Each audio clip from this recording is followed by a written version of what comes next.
Sustainable chemical use করতে গেলে কিছুটা তো ছাড় দিতে হবে। কখনো কস্ট বাড়ায় সাস্টেনেবল হতে পারে না। Washing plant is not liable for the shrinkage. Main liable is the fabric mill. এই শেড ভেরিয়েশন বলো বা শ্রিঙ্কেজ বলো, দুইটারে আমি জিরো করে ফেলতে পারবো না, বাট মিনিমাম লেভেলে নিয়ে আসতে হলে এই প্রি প্রোডাকশন অ্যাক্টিভিটিসগুলো আমার লাইন যেদিন ফিট করবো তার মিনিমাম 15 ডেজ আগে শুরু করা উচিত। 3-4-এর জন্য আমাদের যে কস্টিংটা যে টাইপের ডাইস ইউজ করলে ম্যানেজ হয়, 4-এর জন্য আমাদের একটা ডাবল কস্ট ডাইস ইউজ করে। 85,000 ইউরোর একটা মেশিনের জন্য 1 সেন্টস আপনি ওয়াশ করলে বেশি প্রাইস কোনো বায়ার আপনাকে দিবে কিনা? 95 to 96% is a fabric issue or cutting issue or sewing issue.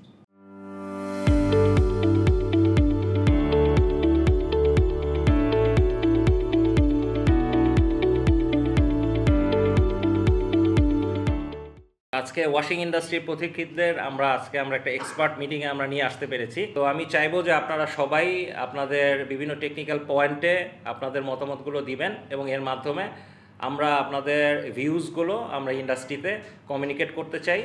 আমরা এমন একটা ইন্ডাস্ট্রিতে কাজ করি যেটা হচ্ছে হলো যে ওয়াশিংকে সবসময় ট্রিট করা হয় হচ্ছে হলো এই ইন্ডাস্ট্রির যত খারাপ কাজ হয়, যত ক্ষতির কারণ হলো লন্ড্রি।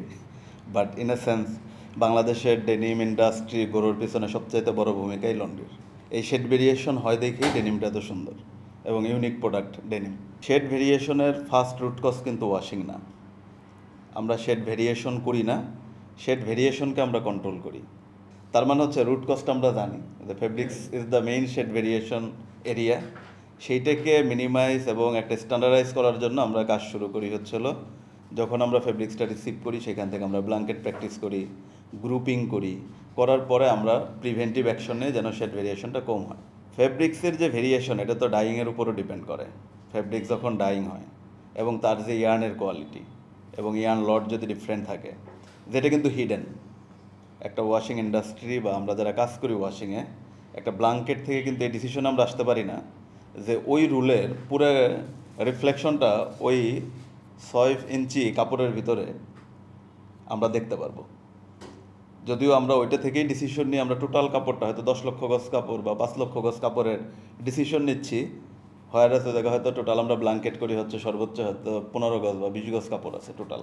একটা রুল মানে একই সময় ডাইং হয়েছে এবং একই শেড থাকবে নিশ্চয়তা কিন্তু না, টেকনিক্যালি এটা হতে পারে না। তো এই কন্টিনিউয়াস ডাইংয়ের যে ভেরিয়েশন, এই ভেরিয়েশনে কিন্তু আমরা সাফার করি যদিও আমরা ডিসিশন নিচ্ছি ব্ল্যাঙ্কেট প্র্যাকটিসের ভিতর দিয়ে। এখন যেহেতু এটা গার্মেন্টস স্টিচিং হয়ে গেলে টোটাল জিনিসটা ম্যানেজমেন্টটা চলে আসে ওয়াশিংয়ের কাছে, সুতরাং আমরা কিন্তু এই প্রেশারটাও কিন্তু আমাদের কাউন্টার পার্টকে দিতে পারি না। আমার ফ্যাক্টরিতে হয়তো 3টে টাইপের মেশিন আছে, আমরা 3টে টাইপের মেশিনে কিন্তু ইউজ করতেছি। Though the quantity same, weight same, chemicals also same, but আপনি মেশিনের এনভায়রনমেন্টের কারণে এবং মেশিনের যে মেকানিক্যাল অ্যাকশন আছে এটার কারণে কিন্তু আমরা ভেরিয়েশন পেতে পারি। আমাদের কেমিক্যাল ম্যানেজমেন্ট, আমাদের মেশিন ম্যানেজমেন্ট এবং আমাদের ওয়ার্কারদের এডুকেশন যদি তার আমরা এনকারেজ করি, এই ক্ষেত্রে এই শেড ভেরিয়েশনটা মিনিমাইজ হবে। মোস্টলি আমি দেখেছি যে ডেনিম ফ্যাব্রিক মিলে এই শেড ভেরিয়েশনের প্রবলেমটা মোস্টলি হয় সোডিয়াম হাইড্রোসালফাইড থেকে। কারণ হচ্ছে ইন্ডিগো, যেটা আরিফ ভাই বলছিল যে ওয়াটার ইনসলিবল ডাইস, এবং এটা সলিবলাইজ করতে গেলে একটা গুরুত্বপূর্ণ পার্ট হচ্ছে সোডিয়াম হাইড্রোসালফাইড। আমরা কারেন্টলি জিঙ্ক বেসড হাইড্রোসালফাইড দিচ্ছি। মার্কেটে একটা প্রচুর পরিমাণ চাইনিজ হাইড্রোজ আসতেছে যেটা সোডিয়াম ফরমেট বেস। তো সোডিয়াম ফরমেট বেস হাইড্রোজ ইউজ করতে গেলে প্রবলেম যেটা হচ্ছে, প্রথম 1 ঘন্টা রেডক্স পটেনশিয়াল সেম থাকছে, কিন্তু লং টার্মে রেডক্স পটেনশিয়ালটা সেম না থাকার কারণে শেড ভেরিয়েশন প্রবলেমটা অনেক বেশি হচ্ছে। একটু দেখতে হবে যে তারা কি সোডিয়াম হাইড্রোসালফাইডটা ইউজ করছে। স্ল্যাশার ডেনিমে শেড ভেরিয়েশন অনেক বেশি, কোনো কারণে মেশিন স্টপ হয়ে গেলে অনেকগুলো কাপড় শেডি হয়ে যাচ্ছে। অনেকেই সেটা সলভ করার জন্য রোপ ডেনিমে চলে আসছে। এমন একটা সোডিয়াম হাইড্রোসালফাইড তাকে সিলেক্ট করতে হবে যেটা 12 আওয়ার্স হলো একই ধরনের রেডক্স পটেনশিয়াল মেনটেন করে। কেন ইউজ করছে? কস্ট ইস্যুর কারণে। যে চাইনিজ হাইড্রোজ 900-এ পাচ্ছি, আর একটা হাইড্রোজ আমি $1300 দিয়ে কেন ইউজ করবো, $1400 দিয়ে ইউজ করবো। শ্রিঙ্কেজ আসলে একটা বড় ধরনের চ্যালেঞ্জ। আর আপনি যেটা বললেন যে ওয়াশিংয়ের পরে আসলে এই কাজটা আমাদের করতে হয় প্রি প্রোডাকশন স্টেজের। এই কাজটা টোটালি প্রি প্রোডাকশন স্টেজের। যখন আমরা ব্ল্যাঙ্কেটটা করি ফর শেড, তখন কিন্তু এর সাথে শ্রিঙ্কেজও আসে, প্রত্যেকটা রোল থেকে শ্রিঙ্কেজ আসে। তো শ্রিঙ্কেজটাও কিন্তু ফ্ল্যাকচুয়েট করে, লাইক এক জায়গায় শ্রিঙ্কেজ কিন্তু একটা থাকে না। দেখা যায় যে আমার যদি সাপোজ 1 লাখ মিটার ফ্যাব্রিক আছে, আমার রোল ওয়াইজ শ্রিঙ্কেজ অনেক ভ্যারি করে, এবং সেই শ্রিঙ্কেজটা দেখা যায় যে কোনো ক্ষেত্রে বায়ার ওয়াইজ যদি ফ্যাব্রিকের ডিফারেন্স থাকে 16 to 24% পর্যন্ত হতে পারে। তো এই চ্যালেঞ্জটা কিন্তু অনেক বড় চ্যালেঞ্জ আসলে। আমরা যখন শ্রিঙ্কেজটা করি তখন আসলে অনেকগুলো যখন শ্রিঙ্কেজ থাকে, ফার্স্ট অফ অল আমার প্যাটার্নটা হতে হবে শ্রিঙ্কেজ ওয়াইজ। যদি এটা না হয় তাহলে কিন্তু আমার অনেক বেশি মেজারমেন্ট ইস্যু হবে। যে আমরা লো টেম্পারেচারে কাজ করতেছি, লো টেম্পারেচার অথবা নো টেম্পারেচারে কাজ করতেছি, কারণ টেম্পারেচারই শ্রিঙ্কেজের একটা বড় ধরনের আছে। এই ক্ষেত্রে আমরা এখন ওয়েট প্রসেসে দেখা যাচ্ছে টেম্পারেচার নিচ্ছি না, ডাইরেক্ট একটা ফিক্সড টেম্পারেচার আমরা মেনটেন করছি। ওভার হিটিং করা যাবে না, ওভার হিটিংয়ে আসলে যাওয়া যাবে না। তারপরে রিওয়াশিং, যেটা কামাল ভাইয়ের কথা হলো, শেড ভেরিয়েশন বা শেড ম্যাচিংয়ের জন্য আমাদের একটা সার্টেন পার্সেন্টেজ আমাদের রিওয়াশ করতেই হয়। এই অ্যাবনর্মাল শ্রিঙ্কেজ হলে যদি খুব বেশি হয়, 20% বেশি হয়, আমার মনে হয় এটা ফ্যাব্রিক মিলের অথবা মার্কেটিং টিমেরও কল আউট নেওয়া উচিত। একটা টলারেন্সও পাই আমরা মেজারমেন্টের উপরে, একটা প্রত্যেকটা বায়ারেরই একটা টলারেন্স লেভেল থাকে, কিন্তু লাস্ট রিসেন্টলি ফিউ ইয়ার্সে এই টলারেন্স লেভেলগুলো আরও ন্যারো হয়ে যাচ্ছে, যেটা কোয়াইট চ্যালেঞ্জিং আমাদের জন্য। এই শেড ভেরিয়েশন বলো বা শ্রিঙ্কেজ বলো, দুইটারে আমি জিরো করে ফেলতে পারবো না, বাট মিনিমাম লেভেলে নিয়ে আসতে হলে এই প্রি প্রোডাকশন অ্যাক্টিভিটিসগুলো আমার লাইন যেদিন ফিট করবো তার মিনিমাম 15 ডেজ আগে শুরু করা উচিত। আলটিমেট সলিউশন হচ্ছে প্রপার, মানে একদম শ্রিঙ্কেজ স্টেজ থেকে শুরু করে প্যাটার্ন যখন হয় প্যাটার্ন কারেকশন করা। আমরা শ্রিঙ্কেজ বিটগুলো কীভাবে ওয়াশ করি, সব একসাথে মেশিনে দিয়ে দিই, কিন্তু আমার মনে হয় যদি আমরা ব্ল্যাঙ্কেট করার পরে শ্রিঙ্কেজ বিট ওয়াশ করি, ব্ল্যাঙ্কেট যখন গ্রুপিং হয়ে গেল তখন তো শেড রোলের ভেরিয়েশনের কারণে তো আমরা ওয়াশিং রেসিপিতে আপ অ্যান্ড ডাউন হয় না। তাহলে আমি যদি শ্রিঙ্কেজ বিট যেটা 50 cm বাই 50 cm মার্ক করে দেওয়া তৈরি হয়, ওইটাকে যদি আমি সেমভাবে গ্রুপিং করে, মানে ধরেন আমি প্রথমে ব্ল্যাঙ্কেট করলাম, ব্ল্যাঙ্কেটের গ্রুপিং অনুসারে যে রেসিপি যদি 2টা বা 3টা হয়, আমি তাহলে শ্রিঙ্কেজটাকেও যদি সেম রেসিপিতে ওয়াশ করি তাহলে কিন্তু আমি অ্যাকচুয়াল শ্রিঙ্কেজটা পাবো, এবং ওইটা কনসিডার করে যদি মার্কার তৈরি হয় আমার মনে হয় চ্যালেঞ্জটা আরেকটু কমে আসবে। মানে শ্রিঙ্কেজটা যদি পরের স্টেপে করি ভাগ করে, তাহলে আরেকটু অ্যাকুরেসি আনা সম্ভব। এটা আমার চিন্তা, এটা এখনো ইমপ্লিমেন্টেড না। 24 আওয়ার রিল্যাক্সিং লাগবে, কিন্তু আলটিমেট আজ পর্যন্ত কোনো ফ্যাক্টরি আমার জানা নেই সে যখন হেডটা কাটতেছে শ্রিঙ্কেজের জন্য সে তো ওই 24 আওয়ার্স রিল্যাক্সিং করে কাটে নাই। আপনি গার্মেন্টসটা যেভাবে আয়রন করতেছে ওয়াশের পরে, ওই যে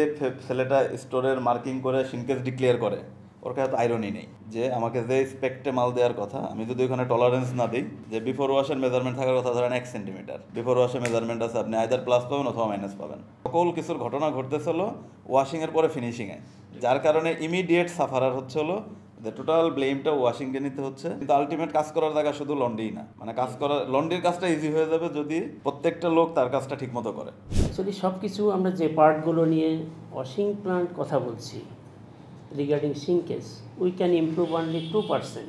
নর্মালি এটা হলো ফাইবার সিলেকশন থেকে শুরু হয় শ্রিঙ্কেজের preparation. Washing plant is not liable for the shrinkage, main liable is the fabric mill, সেটা বাইং হাউস হোক অথবা আমাদের ফ্যাক্টরি হোক, sewing factory, pattern maker, cutting, cat, whatever, সবার নজর কিন্তু ওয়াশিংয়ের দিকে। এটা রিলিজিয়াসলি তাদেরকে প্যাটার্নটা ফলো করতে হবে, যেটা বলা হয়েছিল যে ওই প্যাটার্ন ওয়াইজ কাটিং, যে ডিরেক্টলি আসছে যে আমার সময় নেই, যে কোনোভাবেই হোক এটা কাটিংয়ে চলে যাও। দিন শেষে কিন্তু অনেক ম্যানেজমেন্টও ফাইনালি ওই ওয়াশিংয়ের উপরেই সেটা গড়ায় দিয়ে এই বিষয়টাকে ধামাচাপা দিতে চায়। যে প্রপার এসওপি ফলো করা এবং স্ট্রিক্টলি ওয়াশিং প্লান্টকে এটা শ্রিঙ্কেজ পার্সেন্টেজ সম্পর্কে প্রপারলি জানতে হবে। Those who knows the pattern, cutting and everything, 50% or 60-70% hydro extract করে এটাকে আমি বাই এয়ারে প্রথমে শুকাই নিলাম, যেটা সম্পূর্ণ অ্যাবনর্মাল একটা প্রসেস, যেটা আমরা বাঁচার জন্য যেটা টোটকা ট্রিটমেন্ট বলে। এতে আমি কত পার্সেন্ট শ্রিঙ্কেজ থেকে কন্ট্রোল করতে পারবো? এটা কি ম্যাক্সিমাম একটা পার্সেন্টেজ, মানে এটা কি maximum contribution from washing? No, it's slightly just একটা মেন্টালি স্যাটিসফ্যাকশনের জন্য একটা ওয়াশিং প্লান্ট শুধু এতটুকুই করতে পারে। এটা ফ্যাব্রিক থেকে শুরু করে যদি প্রতিটা স্টেজেই সবার কন্ট্রিবিউশনটা যদি প্রপারলি থাকতো অ্যাজ পার এসওপি, তাহলে কিন্তু এই প্রবলেমগুলো হতো না। ডেনিম সলিউশনস লিমিটেড বাংলাদেশে সাস্টেনেবল কেমিক্যাল সলিউশনের পাশাপাশি টোটাল সলিউশন নিয়ে কাজ করে। এই টোটাল সলিউশনের একটা অংশ হচ্ছে মেশিনারিজ। মেশিনারিজের যে বিষয়টা সেটা হচ্ছে যে সাস্টেনেবল মেশিন হতে হবে এবং একই সাথে কস্টিং একটা ইস্যু। একটা মেশিন আপনি যখন 85,000 ইউরো, 65,000 ইউরো অথবা 40,000 ইউরো যে প্রাইসেই মেশিন কিনেন না কেন, আপনাকে আউটকামটা কিন্তু আপনাকে সেম আসতেছে। আমার অপিনিয়ন যেটা হচ্ছে সেটা হচ্ছে যে আপনি 85,000 ইউরোর একটা মেশিনের জন্য 1 সেন্টস আপনি ওয়াশ করলে বেশি প্রাইস কোনো বায়ার আপনাকে দিবে কিনা। যদি না দেয় সেক্ষেত্রে আপনাকে যেটা করতে হবে সেটা হচ্ছে যে একই সাথে কস্টিং, টেকনোলজি সবই যেমন দেখতে হবে, পাশাপাশি আমাদের এই সেক্টরের একটা ইম্পর্টেন্ট যেটা মেসেজ সেটা হচ্ছে আমরা টোটাল ওয়ার্ল্ডের যে লন্ড্রির যে ওয়াশিং মেশিনগুলো আছে এগুলোর একটা বড় ক্রেতা বাংলাদেশ মার্কেট। কিন্তু আমরা যদি কোনো জয়েন্ট ভেঞ্চার, কোনো ইউরোপিয়ান ম্যানুফ্যাকচারার বাংলাদেশে এসে যদি ম্যানুফ্যাকচারিং করে সেক্ষেত্রে একই সাথে কস্টিং কমে আসবে, একই সাথে দ্রুত আফটার সেল সার্ভিস দেওয়া যাবে, লিড টাইম কমবে, সব কিছু মিলে এই সেক্টরের জন্য উপকার হবে। কাজেই আমাদের সময় আসছে যে টেকনোলজি বেস আমাদের নিজেদেরকে আপগ্রেড করে নেওয়া এবং সকল বড় মেশিন সাপ্লায়ার যারা আছে তাদেরকে বলবো যে যেহেতু এই মার্কেটটা একটা বিগ মার্কেট, আপনারা বিগ মার্কেটের একটা থিঙ্কিং ধরে আপনাদের প্রোডাকশনের পুরোটা যদি শিফট করার সুযোগ না হয়, একটা অংশ আপনারা এই দেশের ছোট পরিসরে হলেও এখানে প্রোডাকশন করেন এবং একই সাথে এটা যাতে আমাদের সেক্টরের জন্য টাইম, কস্ট, সর্বোপরি আফটার সেল সার্ভিস সকল দিক থেকে যাতে আমরা দ্রুত সার্ভিস পাই, এটি হচ্ছে final message. Thank you textile টুডেকে। হয়তো অনেক ক্ষেত্রে ব্র্যান্ড বা এবং আমাদের অধিকাংশ ফ্যাক্টরিও হয়তো এই বিষয়ে ওইভাবে চিন্তা করে না। আমরা দেখা যাচ্ছে একটা ফেব্রিক থেকে হয়তো 8টা 9টা বিভিন্ন ওয়াশ করতেছি, from the dark to till heavy bleached, from dark to mid wash যদি আমরা করতে পারি একটা ফেব্রিকে, মিড টু লাইট বেস আমরা যদি আরেকটা ফেব্রিকে করতে পারি, তাহলে আমরা এখানে একটা আমাদের বেনিফিট থাকে, যেখানে মিলও একটা বেনিফিটস পাই এবং লন্ড্রিও একটা বেনিফিটস পাই। যেমন আমার ক্ষেত্রে হয়েছে, ধরেন আমি মিলের কাছ থেকেও বেনিফিট পাইছি, গার্মেন্ট মেকারের কাছ থেকেও বেনিফিট পাইছি। সো তখন ব্র্যান্ডকে দেখাতে পারছি you will get some benefits if we adopt kind of this system. তারাও কিন্তু ওদের জায়গা থেকে কিন্তু সরে আসে এবং তারাও বুঝতে পারে আসলে কী ধরনের বেনিফিটস। তারা কিন্তু বুঝতেছে না একটা ফেব্রিক আমি 2-3 ঘন্টা 4 ঘন্টা ওয়াশ করতেছি, আসলে ওখানে কী হচ্ছে ওরা বুঝতেছে আমার টেস্ট প্যারামিটার পাস হচ্ছে, আমার শেড মিট হচ্ছে, আমার কাস্টমার এক্সপেকটেশন ঠিক আছে, আমার SMS স্যাম্পল অ্যাপ্রুভ হয়ে গেছে, আমি মাই লাইফ ইজ সেটেল। তারা কিন্তু এত ইসে যেতে চায় না। তাদের এই বেনিফিটটা তো দেখানো যায় যে তোমার ফেব্রিকে কী ধরনের স্ট্রেংথ এখানে রিটেইন থাকবে, আমি কী ধরনের প্রাইস বেনিফিট পাচ্ছি, আমার সোসাইটিতে বা এনভায়রনমেন্টে কী ধরনের গুড ইম্প্যাক্ট পড়তেছে। আমার মনে হয় তারা কিন্তু এগুলো করতে পারে। হেভি ব্লিচ বা অ্যাসিড ওয়াশ করতেছি, সেটা যদি আমার স্টার্ট আপই মিডিয়াম শেড হয়, তাহলে কিন্তু ওখান থেকে আমি উইথ দ্য ডিসাইজিং আমি কিন্তু যেতে পারছি অ্যাসিড ওয়াশে, বা এনজাইম করলে আমার শেডটা চলে আসতেছে। কিন্তু আমরা যদি ফেব্রিকটা ধরেন রোপ ডাই, আমাদের 2 রকমের ডাইং তো হয় ইন্ডিগোতে, একটা হয় স্ল্যাশার ডাই, একটা রোপ ডাইং। আমাদের ডাইংটা যদি স্ল্যাশার ডাই করতে পারি এবং আমাদের একটা ইয়ার্ন নর্মালি ইউজ হয়, একটা ওপেন ইয়ার্ন আর রিং ইয়ার্ন।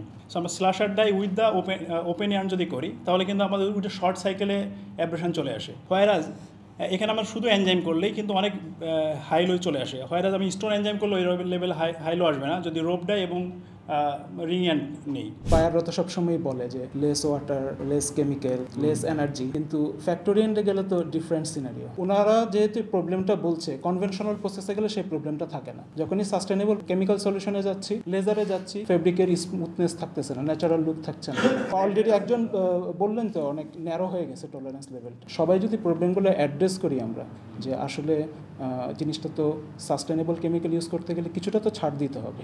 এখন আমি যদি পিপি রিমুভ করতে যাই, পিপি অল্টারনেটিভ দিয়ে কাজ করতে যাই, আমি যদি পিপির মতো পারফরমেন্স চাই, সেটা চাইলে তো হবে না। The unspoken truth is the costing. Cost তো কেউ বাড়াচ্ছে না, সবাই মিলে একটা ফ্রেমওয়ার্ক দাঁড়া করাতে পারি কিনা, একটা স্ট্যান্ডার্ড হিসেবে দাঁড়া করবো, মানে এক্সেপশন না যে একটা দুটো স্টাইলে করলাম শুধু বায়ারকে দেখানোর জন্য করলাম, তা না। সেই অনুযায়ী আমি বায়ারদেরকে এগিয়ে আসতে বলবো যে আপনারা কিছুটা প্রাইস বাড়িয়ে দেন ফ্যাক্টরিগুলোকে, যেন তারা সেটা এই টেকনোলজিটা অ্যাডপ্ট করতে পারে। কেমিক্যালের গ্রোথ সম্ভব না হলে এটা আমাদের মার্কেটিং কোম্পানির একটা মার্কেটিং স্লোগান হিসেবেই থেকে যাবে, এটা একটা ইন্ডাস্ট্রি প্র্যাকটিস হয়ে গড়ে উঠবে না।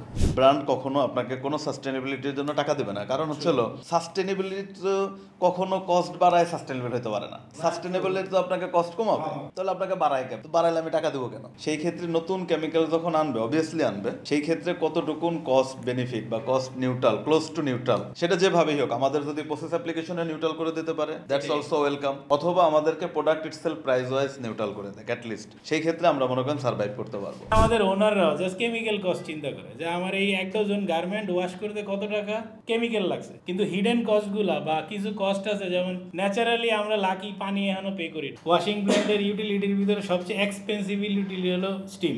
তাহলে আমি যদি কোনো প্রসেস টেম্পারেচার ছাড়া করতে পারি, it's a big saving. 100 KG স্টোনে 50% কিন্তু ইটিভিতে স্লাজ হয়, তার মানে 50 কেজি।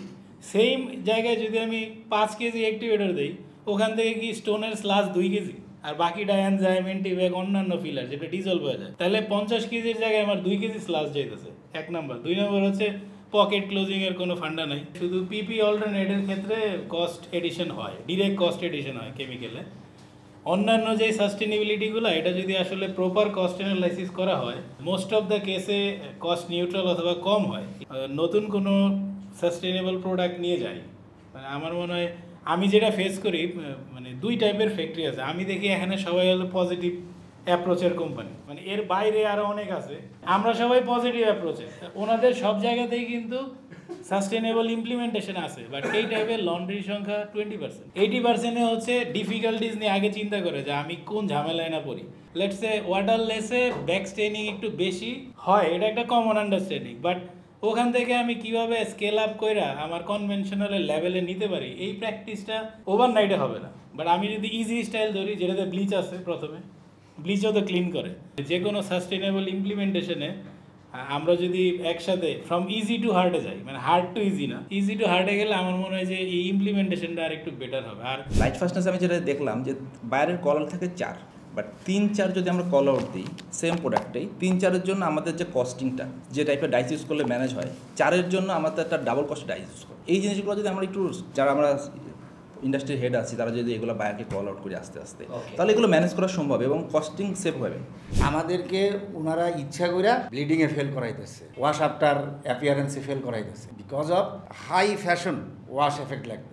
সেখানে মেটাল কমপ্লেক্স ডাই অথবা ডিসচার্জেবল রিঅ্যাক্টিভ ডাই, যে ডাইস কোম্পানি আমাকে ডিক্লেয়ার দিছে এটাকে 3, 4 বা 4 আসবে, কিন্তু আমি ওখানে যখন ক্যাটানাইজার ইউজ করতেছি সেম ডাইস ডিসচার্জেবিলিটি বাড়ানোর জন্য, তখন 2 আসতেছে। মার্চেন্টকে যদি আমি বোঝাইতে চাই, কিছু বলার নাই ভাই, এটা বাইরের রিকোয়ারমেন্ট। সাপ্লায়ার ভাই তারা ব্র্যান্ডে যে এমনভাবে কিছু প্রপোজ করে বসে যে এইটা আমি 4 অ্যাচিভ করে দিব।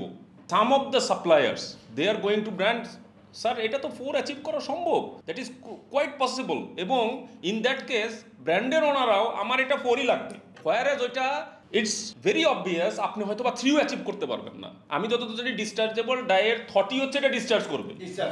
তো আপনি যদি ওইটার রেজাল্ট যদি বলেন যে আমাকে 4 লাগবে হোম ওয়াশের পরে, তাহলে এটা কতটুকু লজিক্যাল হইতে পারে? আপনার কল করলে এসে আরেকটা বুঝাই দিব, আপনি প্রপার চ্যানেলে হাইলাইট করেন।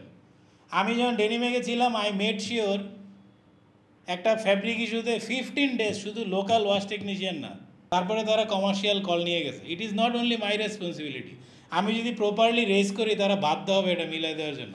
আপনার ট্যাগ কালারের কম্বিনেশন কিন্তু প্রত্যেকটা কালারের ফাস্টনেস আর ডিসচার্জেবিলিটি ইজ নট সেম।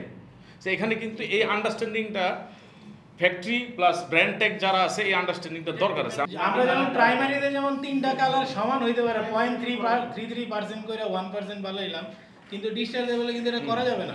যখন আমরা অল্টারনেটিভ অপশনস অফার করতে পারি ব্র্যান্ডকে, সাস অ্যান এক্সাম্পল, হয়তো একটা ডাইংয়ে হয়তো আমার আসতেছে 3, 4 বা 3, আরেকটা 4। সো উইথ দ্য অপশনস আমরা যদি ডিউরিং দ্য ডেভেলপমেন্ট আমরা যদি ব্র্যান্ডকে অফার করতে পারি, if you take this options, this is the price and this is the benefits, if you take this options. এই ধরনের প্র্যাকটিসটা আমাদের এখানে, আমি স্টিল ফিল করি যে আমাদের এখানে একটা গ্যাপ আছে, যেখানে আমরা আমাদের ফ্যাক্টরিগুলো যেহেতু সবাই মানে ডেফিনেটলি প্রফিট ওরিয়েন্টেড, কিন্তু R&D কিন্তু একটা নন প্রফিটেবল একটা টিম, সেখানে আমাকে শুধু ইনভেস্টই করতে হবে। এখানে কিন্তু আমাদের ফোকাসটা কম্পারেটিভলি কম থাকে। নতুন একটা প্রোডাক্ট লঞ্চ করতেছি ম্যাট 52। এই প্রোডাক্টের অ্যাডভান্টেজটা হচ্ছে এর সাথে আমরা একটা অ্যাক্টিভেটর যোগ করতেছি, যাতে কস্ট যেটা বলো পিপির থেকে কমবে না, বাট ক্লোজ টু পিপি, এবং অনেক ধরনের মিউজুয়াল সমস্যা স্ট্যান্ডটা চলে যায়, ফেব্রিকের টেয়ার স্ট্যান্ডটা অনেক বড় বের। এখানে আমরা ইথানল বেস একটা প্রোডাক্ট ডেভেলপ করছি, যে প্রোডাক্টটা ডেভেলপ করার কারণে আমরা দেখছি যে কস্ট বাড়বে না, ইনফ্যাক্ট কস্ট কমবে। ফাইনালি এখন পর্যন্ত আমরা কাস্টিক রিপ্লেসমেন্ট আনতে পারছি, হাইড্রোজেন পারঅক্সাইডের টোটাল রিপ্লেসমেন্ট আনতে পারছি। রিসেন্টলি আমরা কাজ করতেছি সিলিকন রিপ্লেসমেন্ট, যেটা হয়তো এখনও মার্কেটে আমরা শুনতেছি না। আমরা এর একটা কম্বো তৈরি করতে চেষ্টা করছি, যেটা হচ্ছে আপনার 0 ওয়াটার নন ফাঙ্গাল এনজাইম, এটা একই সাথে stone free and water free both. আপনি চাইলে স্টোন ফ্রি হিসেবে ইউজ করতে পারবেন, ওয়াটার ফ্রি হিসেবে করতে পারবেন। এটা জাস্ট কস্ট সেভিংয়ের জন্য এই প্রোডাক্টটা করা। অনেকে কিন্তু এখন সার্টিফাইড ভিলেজে চলে আসে। ক্লোরিন পার্সেন্টেজ যে নাই বিষয়টা এরকম না, আছে বাট কম। স্প্যান্ডেক্স নিয়ে যে কথাটা বললেন, স্প্যান্ডেক্স ব্রেকেজ খুব ইম্পর্টেন্ট বিষয়। ডেফিনেটলি নাসির ভাই যেটা বলছে, খুব ছোট্ট পোর্শনে অনেক ফাস্ট রিয়াকশন হয় এই জায়গাতে। এটা ফ্রিকোয়েন্সি এখন অনেক কমে আসছে। Only maybe 3 to 4% is the washing issue, 95 to 96% is the fabric issue or cutting issue or swing issue. আমি গার্মেন্টসটা জাস্ট পানিতে দুটা রাউন্ড দেওয়ার পরে এটার স্প্যান্ডেক্স ব্রেকেজ শো করতেছে। এটার কারণ কি? ফ্যাক্ট হচ্ছে যে আমার ওই ফিলামেন্টটা যদি স্টেবল না হয় ফেব্রিক মুডেই, যখন আমি ফিলামেন্টটাকে তৈরি করছি তখন থেকে যদি এটার কোয়ালিটি যদি ওই লেভেলে না থাকে, তো ডেফিনেটলি এটা কোনো না কোনো পর্যায়ে যে ব্রেকেজ হবে। কাটিং ব্লেডে যখন আমার কাটিং পার্টসগুলো কাটে, তখন অলমোস্ট 450 থেকে 460 ডিগ্রি টেম্পারেচার ক্রিয়েট করে। তো যে ফিলামেন্টটা ওইখানে 460 ডিগ্রি টেম্পারেচার সহ্য করতেছে, সে এসে ড্রায়ারে 70 টেম্পারেচারে ড্রাই হয়ে গেল। ফ্যাক্ট হচ্ছে যে এর ম্যাক্সিমাম কেসটা তৈরি হয় যখনই আমার এই ফিলামেন্টটা তৈরি হয়েছে, তার স্টেবিলিটি যদি প্রপারলি না থাকে, যে কোনো না কোনো জায়গায় সেটা ব্রেকেজ করবে। ডেফিনেটলি লাইট ওয়াশের ক্ষেত্রে যদি ডিসাইজটা বাদ দিতে পারি, এনজাইমে যদি মাত্র 10-15 মিনিট আমি চালাইতে পারি, এরপরে অ্যালকালাইন মুডে যদি মাত্র 10 কেজি ব্লিচে বা 8 কেজি ব্লিচে যদি আমার শেডটা চলে আসে, তাইলে কিন্তু ফেব্রিকের উপরে যে অত্যাচারটা ওইটা অনেক কমে আসতেছে। এই জায়গাগুলোতে যদি আমি কন্ট্রোল করতে পারি, তাইলে ওয়াশিং এর পার্টের যে 4% 3% that also could be control. আর আরেকটা ট্যাগ লাইন হচ্ছে যে ওয়াশিং তো আসলে ফিজিক্স আর কেমিস্ট্রির মেলবন্ধন। আপনার কেমিস্ট্রি যত ওইখানে পিওর হবে আর মেশিনের ফিজিক্স যত ভালো হবে, you can give a good result.